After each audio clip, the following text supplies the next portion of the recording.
When people discuss the greatest stories in gaming, you might hear them bring up The Last of Us, Disco Elysium, Red Dead Redemption 2. Unfortunately, all these takes are objectively wrong, because there is only one acceptable answer, and that's David Cage's 2018 magnum opus, Detroit Become Human. This game follows in the footsteps of many great sci-fi stories that bravely ask the audience, how hot does a robot have to be before it's okay to have sex with it? And considering the times we are living in, never has this story been more important. But unlike these other stories written by Hollywood hacks, David Cage goes one step further, because not only are we asked to evaluate how hot these robots are, we must also determine whether or not they are hot enough to get away with liberatory violence. Now, some morons might suggest Detroit Become Human is not the masterpiece I am making it out to be, perhaps even pointing out this game's lack of subtlety. What'd you do?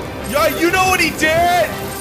Oh my god. Fuck you! However, if you ask me, I am sick of these cultural Marxists who insist we mustn't underestimate the intelligence of the audience, when it should be the exact opposite. Do not underestimate the boundless stupidity of the audience. For God's sake, 1 in 5 Americans are either illiterate or functionally illiterate. People are having a hard enough time with regular literacy, let alone media literacy. Keep in mind, this is a country where Vivek Ramaswamy, a billionaire philanthropist and now prominent voice in US politics, could watch Whiplash, have the movie repeatedly shove in his face that Andrew's pursuit of greatness would only lead to his physical and mental destruction, and think this is something more Americans need to strive for. Man, I really don't like this guy.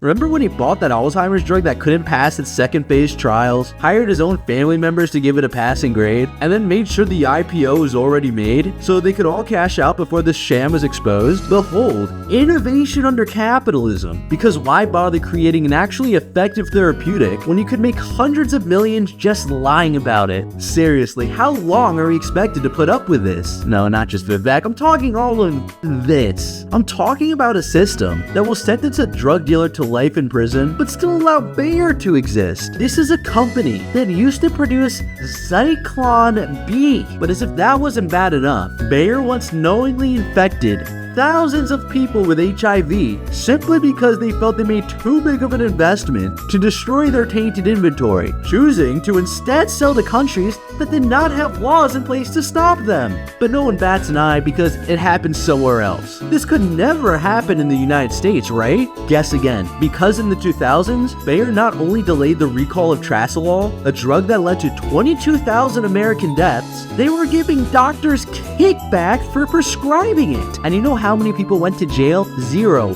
Zilch. Why? Because they agreed to a $60 million settlement. Which sounds like a lot, until you realize that Bayer brought in nearly $50 billion the year they settled. They paid the equivalent to what someone earning 20 grand a year spends to buy a used copy of the Mass Effect trilogy from GameStop, which is actually a really good deal. The entirety of an epic sci-fi saga in one definitive package? Talk about a bargain. But that's besides the point. The issue is that in a responsible society, Bayer would have been disbanded a dozen times over by now. Instead, they are rewarded for it, year after year after year. And you know what I really hate about all this? It's not just the fraud, the deception, not even the deaths. It's the fact that it all happened and nothing changed. The headlines faded, the settlements were paid, the names shifted, the logos changed, and then we moved on. Not because we forgave them, but because we are overwhelmed. We live in an era of constant exposure, doom scrolling ourselves into a catatonic state. We have begun to mistake awareness for action, recognition for resistance, but it isn't. Not on its own, because as long as we are constantly reacting, we never have the chance to respond. So instead, we manage the symptoms, averting our eyes from the real problem, choosing to focus on whatever is loudest, which is kind of like being diagnosed with lung cancer, but rather than go through chemo, choosing to take Mucinex for the cough. And when somebody does try to point out the root of the problem, the corporate capture of our democracy,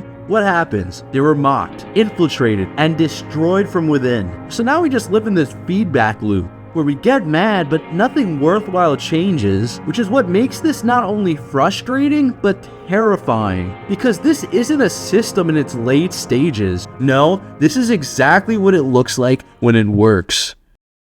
Anyways, which video game do you think has the best story? Let me know in the comments below.